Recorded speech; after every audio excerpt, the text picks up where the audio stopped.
Welcome to Healthcare du Jour, where we dish up and digest the latest in healthcare. For the next 30 minutes, sit back as we bring you insight, commentary, and discussion on trending topics to the table, all expertly served up by our host and his guests. Healthcare du Jour is brought to you by Carium, the telehealth platform enabling healthcare's digital transformation, helping you care for people within the fabric of their daily lives. Now here's your host, Matt Fisher. Welcome back, and thank you for joining as we dive into the hottest topics in healthcare.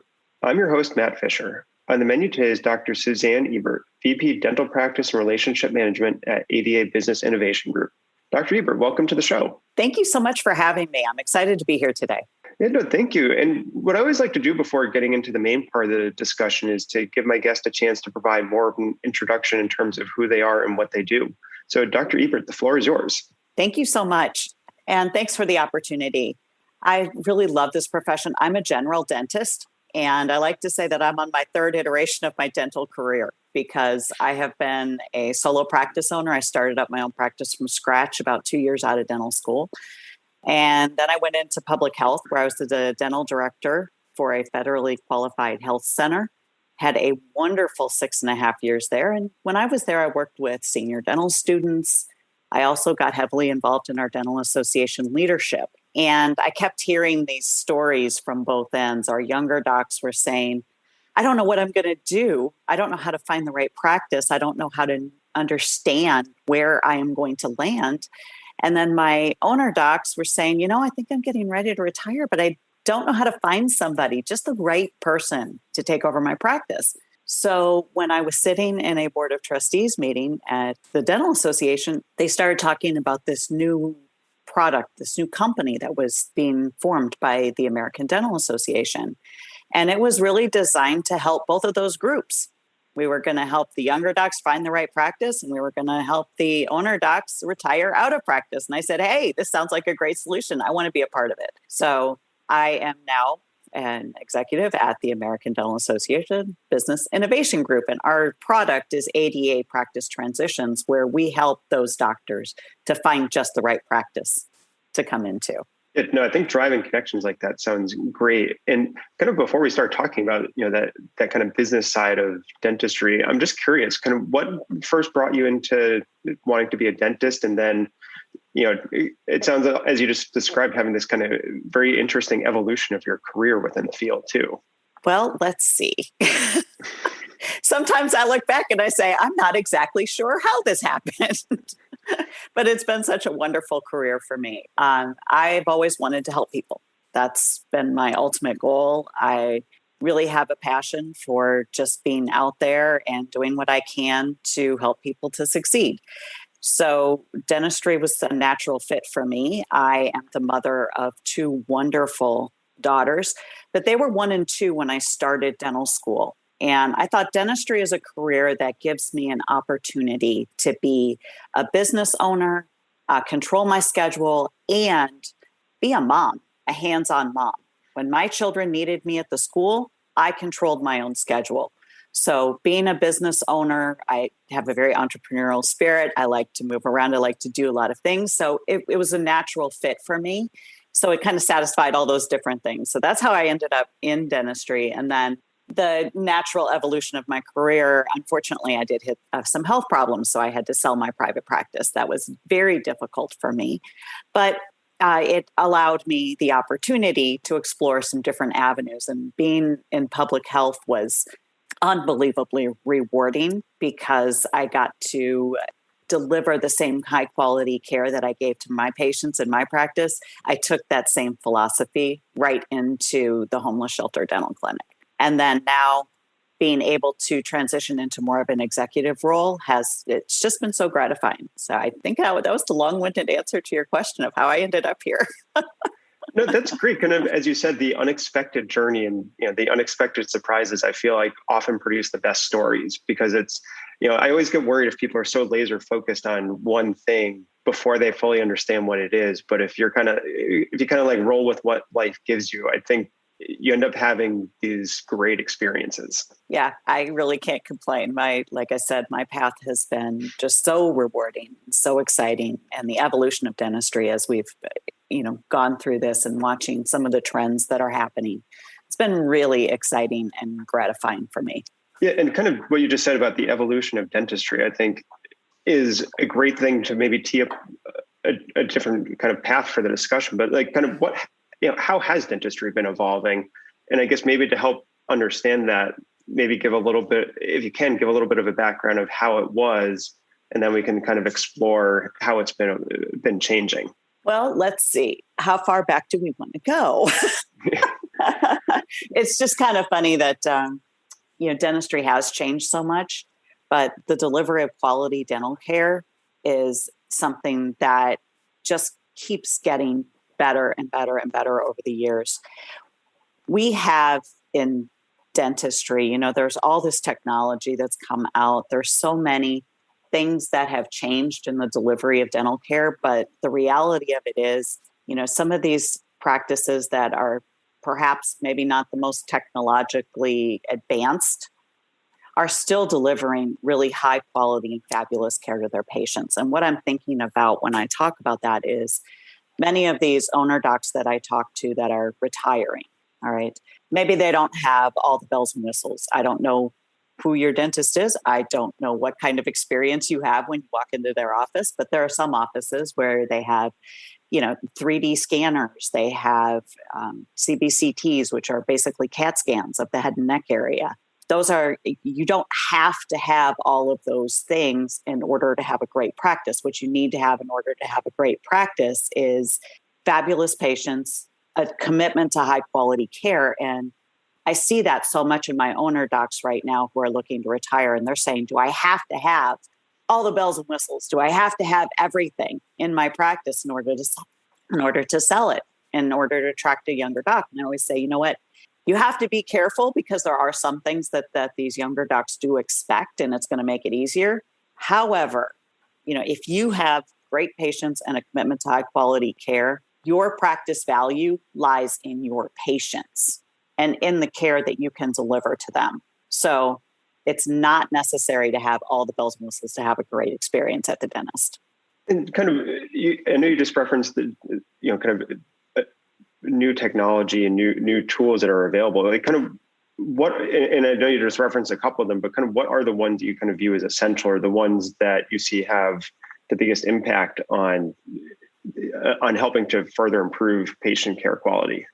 It seems that the dentists who are coming out, and I talk to hundreds of them pretty much every week, all right, I at least touch them in some way.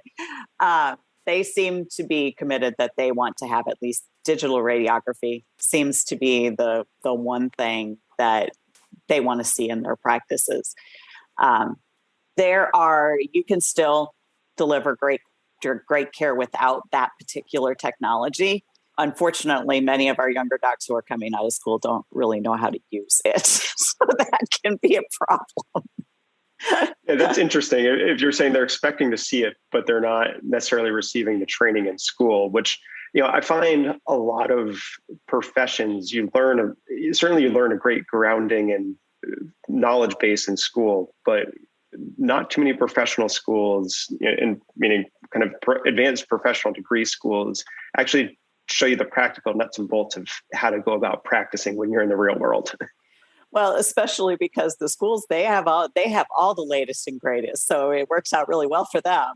And unfortunately, then some of these docs are transitioning into a practice where, okay, perhaps they don't have all of that available. And there's a learning curve when you join a practice. There's no question. That first couple of years out is, again, the learning curve is astronomical. Yeah, and kind of one piece I'd like to pick up on is, you're talking about, it sounds like individual or small group ownership of practices. So, is that still very common in dentistry? Because, I'm more used to talking with like physician practices or others in different healthcare spaces where you're seeing less interest among the newer clinicians to have ownership. So, how are you seeing that play out in the dental field? Well, 86% of our graduating senior dental students want to own a practice in some way, shape, or form. And they're usually saying that within about 10 years of graduation, they would like to own. Our HPI, which is our Health Policy Institute, releases data every year. And we still have the vast majority of our dentists are in some kind of ownership situation. Small group and large group practice consolidations are definitely on the rise, but we still have fully a third of our dentists that are in kind of that solo practice, one practice mentality. And quite frankly, I can go out on a limb here. That number is going to rise, I believe, in the next 2 years. The reason that I say that is because there's been a migration of people out of some of the major city centers. As they've moved out into the suburban areas, the housing prices, of course, we all know this, have skyrocketed. If people want space and they want a place they want some land, they want a backyard, they want all of that, and they want a lower cost of living, they're going to have to migrate into those rural areas. And I look forward to that. I welcome that because we need those areas to grow a bit and we need dentists to come into those areas. But it's going to take the population moving first and then the dentists are going to follow. And I predict that within the next 2 years, that's what we are going to see.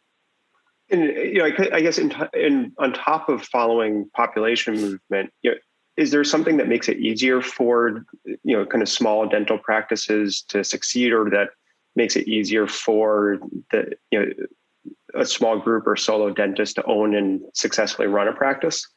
I'm a bit biased because I owned my own practice. I started it up from scratch and I loved being a practice owner.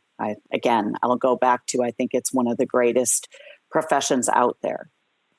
As we see the larger groups taking over, maybe more in the city areas and suburban, we're going to see that these dentists with this entrepreneurial spirit moving out into some of those other areas. And as that happens, they're going to understand that you can own a practice. They aren't getting, of course, the business classes in school, but I'm seeing a rise in each school that I have been to. In fact, I was in Missouri last week, and they have a dental business club. Florida has a dental business club organization that they've set up. This is all student driven. The students want to learn this. They want to be practice owners. And there's so much information out there that dentists can do this. We are a little bit more self-contained than our medical counterparts. And think about when you go into a dental practice and you go in and have a procedure done. We're doing everything. Everything is a procedure. It's not like we can, pack people in and keep everything moving and be more insurance driven. We're a little bit less insurance driven. So we have the opportunity to do more stuff and we have more freedom. And that's, I think, one of the greatest things about dentistry right now is we have the freedom to practice the way we want to. I think that's a very fascinating point. As you said, the greater freedom because of the less reliance or less influence of insurance. And for those of you that's joining, I'm talking with Dr. Suzanne Ebert from the 88 Business Innovation Group. And we talked about the practice of dentistry and kind of the entrepreneurial spirit within the dental community. And I'd like to kind of further unpack that last point you were making around the freedom to practice. Kind of from your perspective, I guess, do you see any factors that enable that, or kind of other current factors that are allowing for continued protection in that direction? We as dentists have opportunities to, we create our own treatment plans. We are not really under the federal regulatory environment that our medical doctors are under. We can, do so many of our own procedures in-house. So we're not as reliant on, specialty care and referrals out. All of those things make it easier for us to deliver care the way we want to deliver it.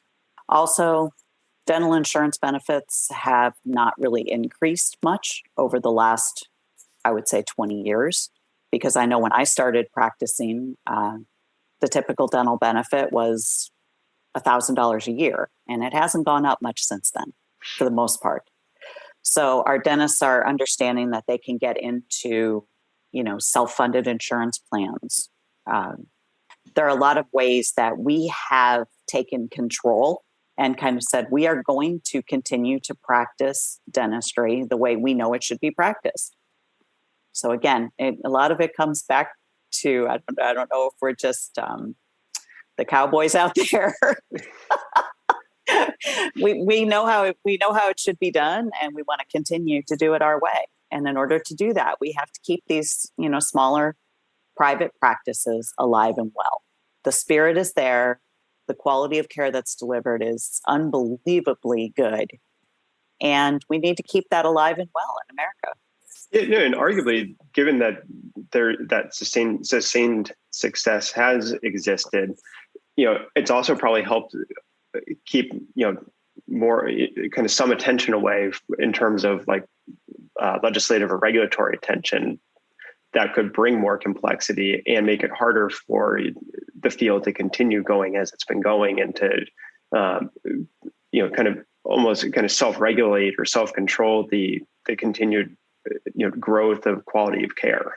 That's exactly it. And, thank goodness we have the American Dental Association behind us. Their advocacy group does a fabulous job. And, I just can't say enough about my professional organization. They do everything that they can to facilitate success for all dentists, not just the ones that are in private practice, but the ones that are in the small group, large group, and in the DSOs. We want our dentists to succeed, and we just really want oral health care in America to stay as fabulous as it is.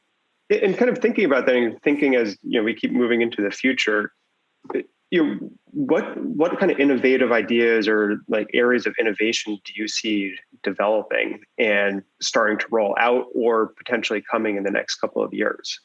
Well, I don't think there's any question that teledentistry is going to be on the rise. Now, there are certain things that we can and can't do over a phone or a Zoom call. Somebody can't do their own filling. But there are certain things that can be diagnosed, perhaps. And again, that's going to just become more and more prevalent, I think, as we move forward. And at some point, who knows, there could be some AI and robotic type things that are going to end up being very prevalent within the industry. Yeah, I'm actually interested about teledentistry because I feel like that's not a topic that I've heard discussed very much. So, as you recognize, like there are many things that probably cannot be done just because there has to be a physical intervention, physical procedure. But, I guess because of COVID, did you hear about any lessons being learned about where teledentistry could be most effectively deployed? I think for the most part, it's deployed with diagnosis. I mean, obviously, we can't do certain treatments. I never recommend any treatments being done without a full exam. But what you can do is if there's, for example, my brother called me the other day and he had a lump on his lip. And we did this. So we had a Zoom call and he showed it to me, kind of did everything that I asked him to do. And it turned out it was a blocked salivary gland. Obviously, I told him what to do from there because he doesn't live anywhere near me. And we were able to, calm him down. He was terrified. So that's just one example. I mean, we can do many things, especially as far as diagnosis over the phone. Again, certain things that should not be done over the phone. Again, don't want anybody doing their own dental treatment. Yeah, no, and I think that's, one, a great reminder, but two, it's kind of, from my perspective, I think no matter what form of telehealth you're talking about, it's about establishing an appropriate continuum of care. So it's, you can have the right intervention, the right location at the right time. So it's, as you said, if you can be able to diagnose, then you can have, and it requires an actual physical intervention. You've probably more efficiently been able to diagnose remotely. And now you're very set up to just go right into what needs to be done in person, as opposed to potentially coming in, diagnosing, and then having to schedule another in-person visit just to go through a procedure. Think how important that is, especially if somebody lives, let's say, 25 miles away from their nearest dentist. Think how important that will be as we move forward, because those patients then can, like you said, cut off at least one visit. So when they actually come into the office, they can get something done. And, how important for the kids to not be missing out in school. All of these things are just going to, I think, become more and more prevalent over the next couple of years. Yeah. And I think that, again, I think that's probably true for all of healthcare is, these new, well, not new technologies, but newly fully utilized technologies are better incorporated.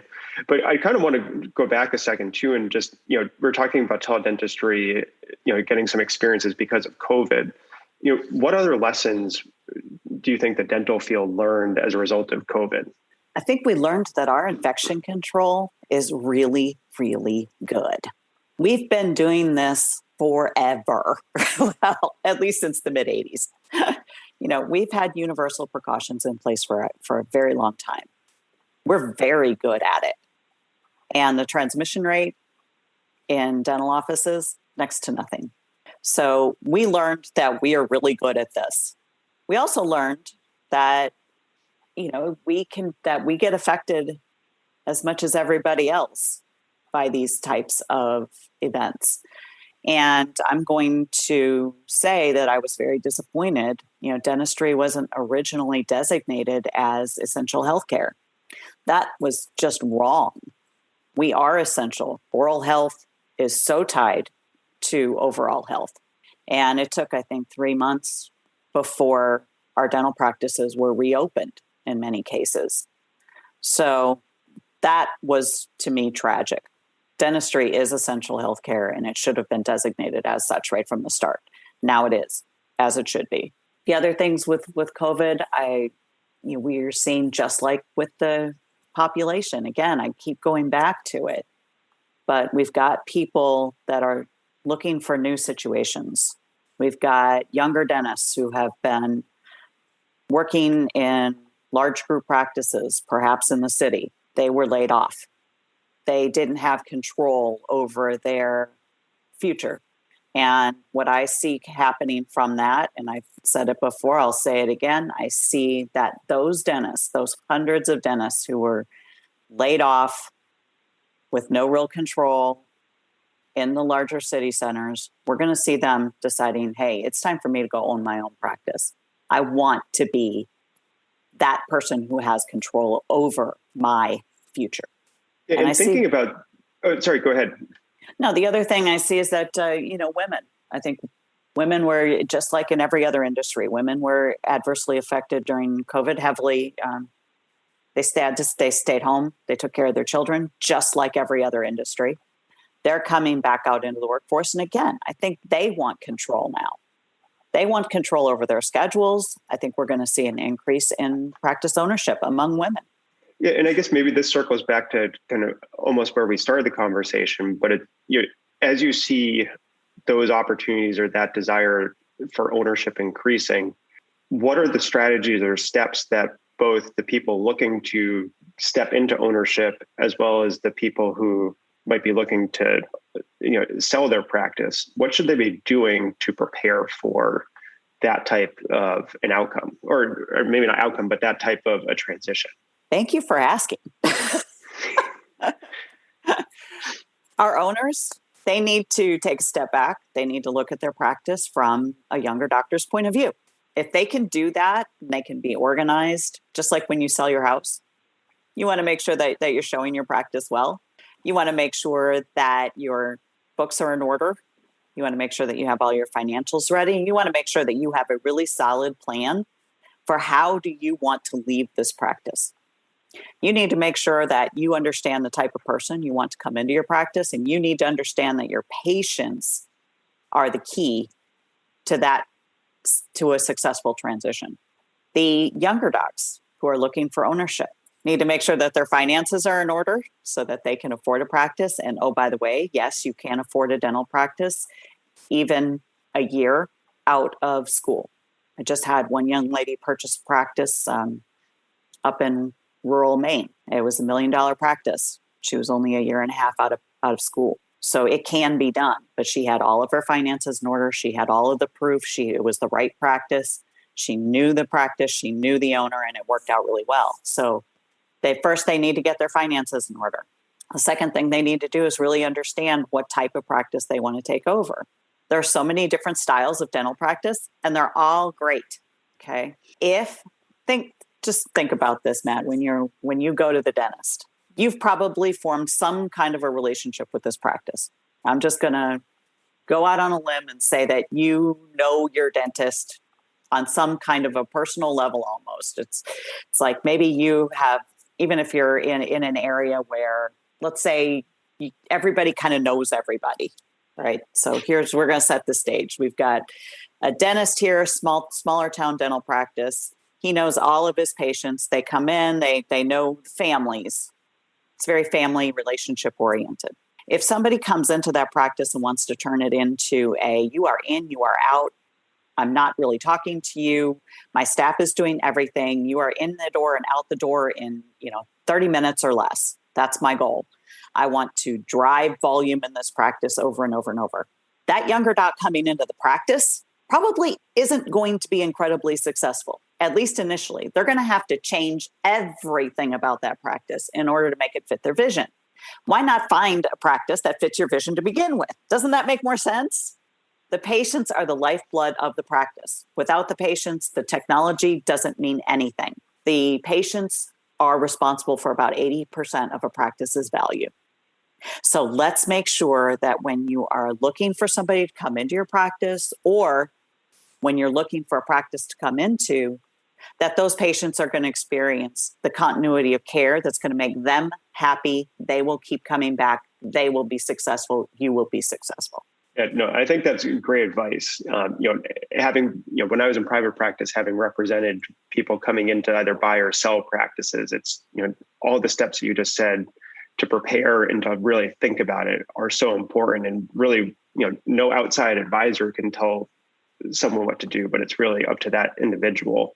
And unfortunately, believe it or not, we're out of time already. So I think that's a great, some great parting thoughts and, food for thought for people out there. But I want to thank my guest, Dr. Suzanne Ebert, for a great conversation today. Thank you so much for having me. This was a fabulous opportunity. And thank you to everyone listening. Keep the dialogue going and connect with me at #HCDEJURE. I'm Matt Fisher. Until next time.